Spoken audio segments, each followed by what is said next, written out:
It's a wonderful way to think about possibilities. It's a wonderful way to explore exotic politics. It's a wonderful way, it's a freedom. It's a way of doing anything you want. There are all sorts of walls around other genres. Romances, mysteries, westerns. There are no real walls around science fiction. We can build them, but they're not there naturally. Hustle on over here. When I was 12, I saw a terrible movie called Devil Girl from Mars, one of those sad 1950s movies. The Martians had, for some reason, lost all their men, so they'd come to Earth to get some more.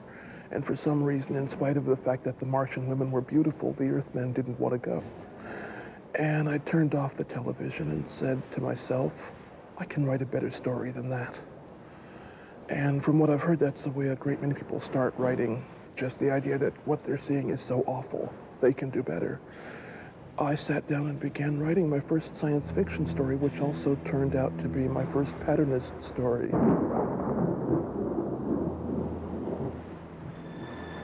My patternist are people, a gathering of mutants, really. They're not extraterrestrial or anything, and they're not gathered for any particularly good purpose. They're gathered because a rather odious character is lonely and very long-lived, so he breeds them.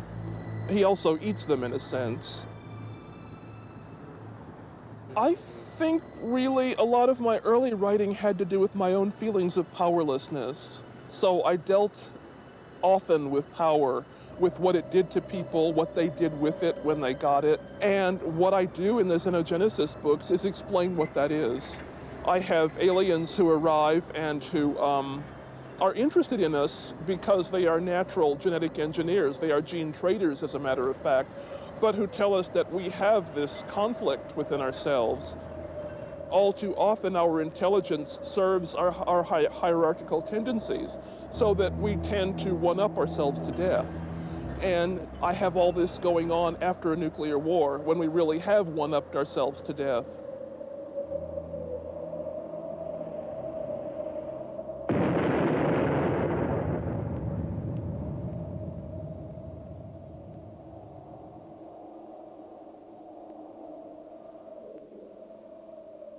Most of the world, from what little we know of it today, is scarred with strips of impassable land. The sea is run through with deadly currents. Toromon may be the only fragment that can hold life, for all we are sure of. Once man flew to the moon, even to the moving lights in the sky. There were many empires. Often they fought with one another, and that was called a war. This notion that war is something that makes the whole society pull together. War is something that turns boys into men. That was a view of war that science fiction writers such as Heinlein and Poul Anderson were very much enamored of. And when I looked around at what was happening to the people that you saw coming back from Vietnam or going off to fight in Vietnam, this isn't what I saw. A small bead of light dropped from one of the airships. For 5 seconds, the sound came on, a concussive rumbling. A broken stud of burning masonry, the remains of the tower, flickered above the hem of buildings.